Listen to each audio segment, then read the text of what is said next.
Voy a intentar explicar lo que creo son los vicios de origen que tiene este proyecto.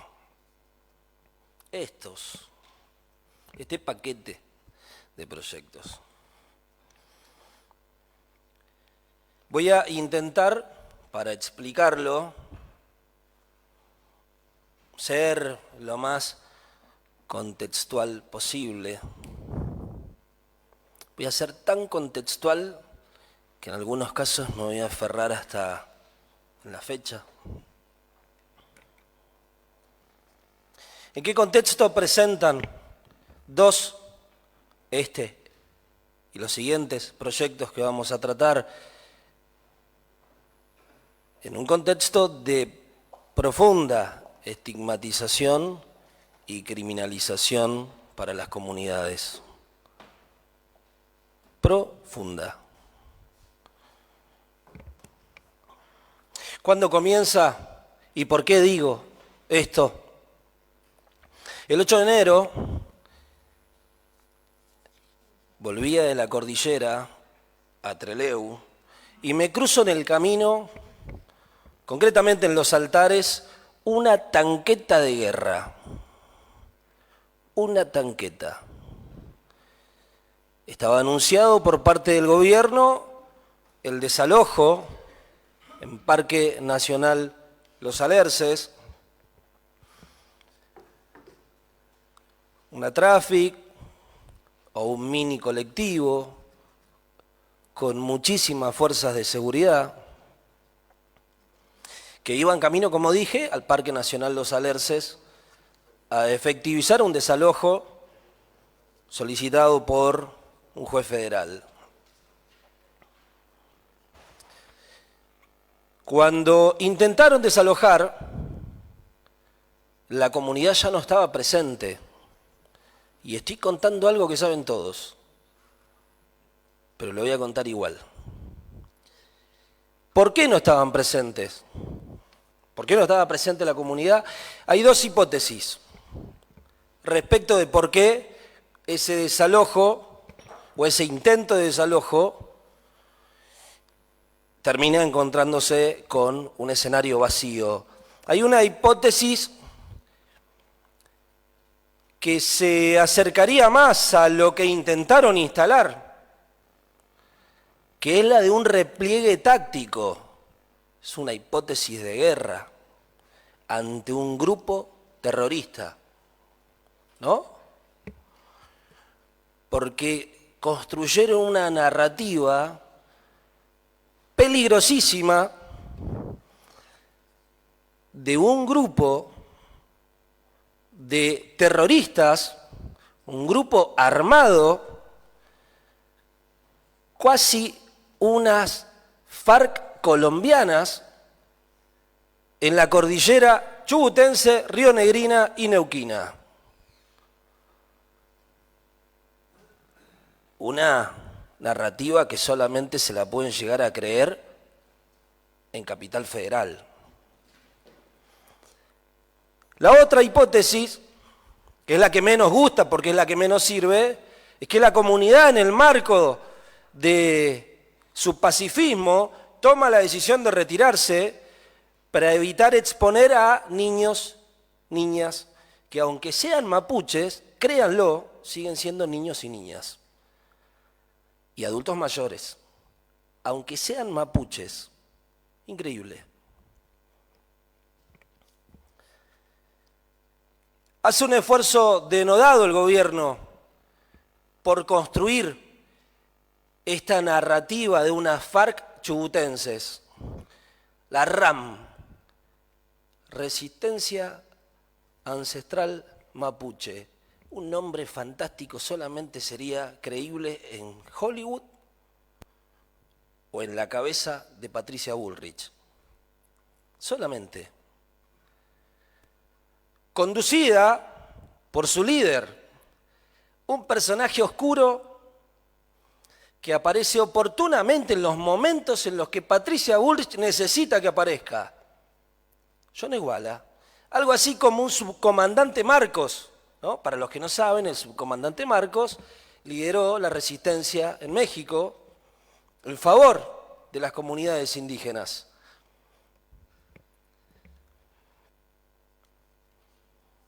¿Qué pasa? ¿Cómo sigue? Lo loco de todo esto, voy a seguir contando cómo sigue esto. Lo llamativo es que construyeron una narrativa de una organización mapuche, insisto, mapuche, sin ningún tipo de identificación y nunca se habló de quién financia la organización, si existe. Es loco eso, es rarísimo, porque cualquier organización conocida en el mundo de resistencia armada, más o menos existe una investigación alrededor de quién financia o cómo se financian. En este caso no. Y empeora porque los límites son tan difusos que cualquiera que se reconozca mapuche puede llegar a ser un terrorista. Y eso es lo peligroso. Eso es lo peligroso. El alcance de la peligrosidad es lo que yo creo que muchos de ustedes, porque me consta que son nobles a la hora de pretender trabajar con las comunidades, yo creo que no terminan siendo conscientes. El 9 de enero, como dije, se vio frustrado el desalojo, pero el 15 de enero empezaron los incendios. El 15 de enero comienzan los incendios en Epuyén. ¿Qué relata el gobierno? Algo así como pateamos el hormiguero. No, ese fue el metamensaje del gobierno. Pateamos el hormiguero. Fuimos a desalojar una comunidad de la RAM y el 15 de enero empezaron los incendios en Epuyén. A 150 kilómetros de el primer intento de desalojo. ¿Cómo sigue el 18 de enero? Se incendia la estancia Amancay. En un episodio confuso, era el capítulo siguiente de la narrativa. Seguramente ese grupo armado de mapuches tehuelches habían empezado a tomar represalias porque el Estado provincial, el gobierno, el Estado nacional, el gobierno nacional, habían osado desalojarlos del Parque Nacional Los Alerces. Entonces ahí es donde se entiende el repliegue táctico. No es que se retiraron pacíficamente, se replegaron para ir a 150 kilómetros, prender fuego en Epuyén y luego ir a la estancia Amancay. El 20 de enero sucede algo que solamente le servía a Patricia Bullrich. En la construcción, que yo creo que viene de formación, todos más o menos conocemos la historia de Patricia Bullrich, su construcción de enemigo interno, el 20 de enero aparece el subcomandante Marcos robando un auto en el Bolsón, digno de una película de ficción. Desalojo el 9, empiezan los incendios, 15, 18, el 20 es aprendido Facundo Jones Guala robando un auto en el Bolsón.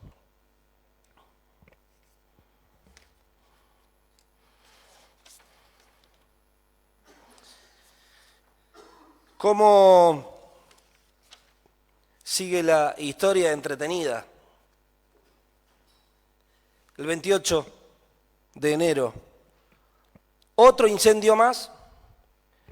Nuevamente el gobierno toma la decisión de salir a declarar que son los terroristas mapuches, que patearon el hormiguero el 9 de enero, que son una manga de delincuentes a los que hay que ir a buscar, una entelequia, la RAM. Una entelequia. ¿Saben quién sí sabe mucho de la RAM? Patricia Bullrich.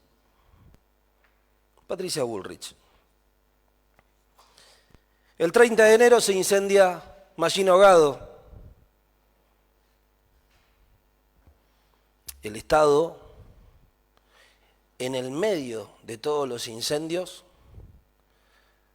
con pocas herramientas para abordar lo que fue un escenario catastrófico,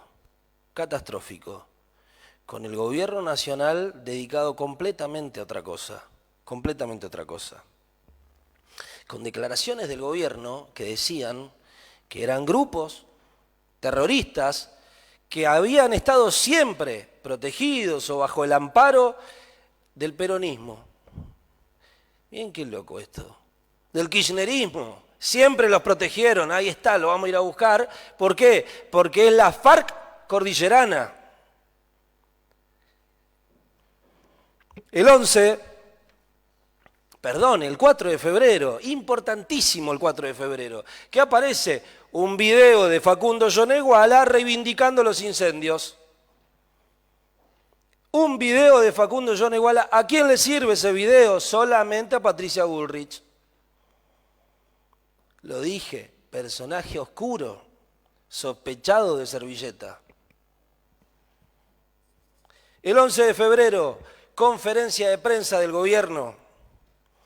11 de febrero, conferencia de prensa del gobierno, anunciando atrás de ellos en fila infantería con pasamontañas en lo que parecía ser una declaración de guerra. ¿Contra quién? Contra la RAM. Y ahora llego. El 14 de febrero, el 11 conferencia de prensa, el 14 de febrero, ¿qué proyecto ingresa a esta casa? Este mismo proyecto. Un proyecto que pretende regular el convenio 169 de la OIT, un proyecto que, respetado por lo que significa el convenio, un proyecto que hubiera sido celebrado inclusive, no estoy hablando de la letra del proyecto, estoy hablando de la intención, celebrado por muchos de nosotros, porque hay mandato internacional por regular, porque los estados regulen el convenio 169 de la OIT y lo hagan en el marco de sus propias idiosincrasias locales, siempre respetando ¿qué? Lo que no se respeta acá, la autonomía de las comunidades de los pueblos originarios. ¿Y por qué quise ser bastante contextual y por qué fui construyendo un relato de su propia narrativa? Porque es imposible que podamos entender que esto tiene buenas intenciones cuando se da en un contexto de tanta violencia, tanta criminalización, tanta estigmatización para con justamente aquellos que pretenden regular. Es imposible.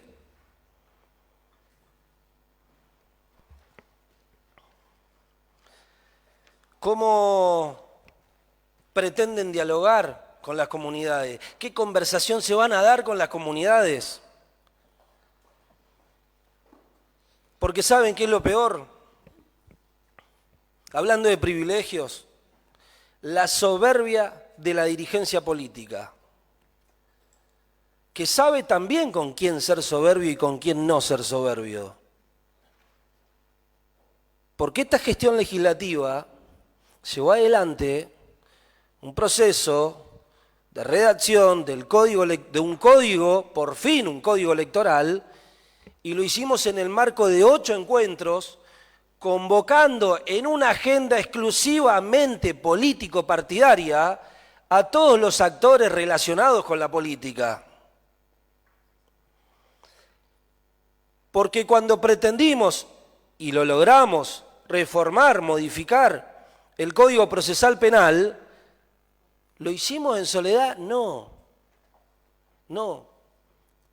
Porque a veces la política, cuando se vale de sus privilegios, sabe muy bien con quién ser soberbio y con quién no. Entonces se convocó a todos los actores de la justicia para que en el marco de la jornada que se dio acá puedan expresarse.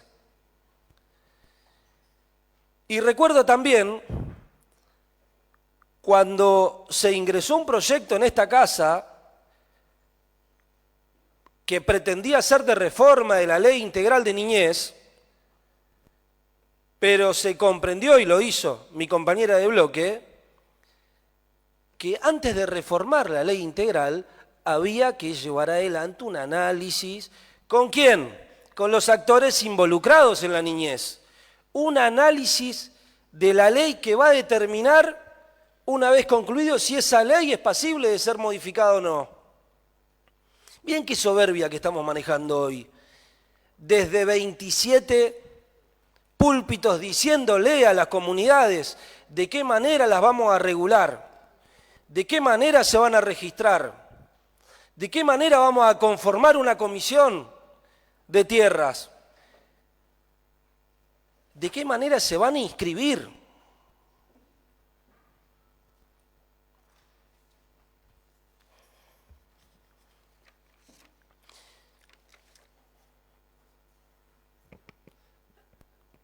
Que entiendo que apura la necesidad de recibir inversiones. Eso entiendo. Me parece bien, lo comparto de hecho. Chubut necesita recibir inversiones. Esto va a ser contraproducente. Esta herramienta no le va a permitir a la provincia recibir inversiones. Al contrario. Van a habilitar, y hoy nos lo dijeron las comunidades, a una serie de presentaciones judiciales, de acciones judiciales. ¿Por qué? Porque este proyecto, que pretende regular el convenio 169 de la OIT, es restrictivo. Entonces, ¿qué significa? Que si el convenio es una garantía para que se respeten los derechos fundamentales de las comunidades, y nosotros estamos votando en Chubut un proyecto que disminuye esas garantías, eso va a terminar judicializado. ¿Y saben qué pasó? Hace muy poco tiempo ahora, de hecho, en febrero, el Banco Mundial tomó la decisión de quitarle financiamiento a un proyecto de exploración y explotación de litio en Salta y Jujuy. ¿Por qué? Porque no estaban siendo respetados los derechos de las comunidades de pueblo originario. Yo quiero que se entienda que creo que esto se puede hacer mejor.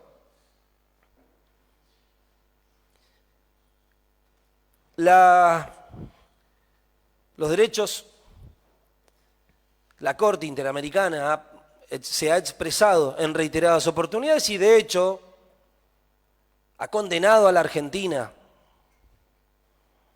por esto mismo. Tenemos una condena, no la Comisión Internacional de Derechos Humanos que pusieron en los fundamentos, que no sé quién lo escribió, pero la Comisión Internacional de Derechos, entiendo que están hablando de la Corte Interamericana de Derechos Humanos, condenó a la Argentina, condenó a otros países de América Latina. En este contexto en el que el Estado ha sido extremadamente violento para con las comunidades de pueblos originarios, ofrecerle la regulación de un convenio que le da derechos y no se los quita, es seguir incrementando la violencia, seguir hablando de la RAM. Insisto con la idea, porque están intentando instalar un monstruo, una resistencia armada. Encontraron un polígono, dijeron. Cualquiera que se dé una vuelta por las chacras del valle, ¿saben qué va a encontrar? Una latita arriba de un cerco. ¿Saben por qué? Porque es normal. ¿No es normal en el campo? Es normal. Eso no es un polígono. Material inflamable, sí, nafta. Estoy hablando, estoy diciendo quién es culpable y quién es inocente. No, no tengo más ganas de fantasía, porque no empieza ahora. Esto se llevó puesta a dos personas, Rafael Nahuel y Santiago Maldonado. Y quien dirigía esos operativos es la misma persona que hoy es ministra de Seguridad de la Nación, Patricia Bullrich. Gracias.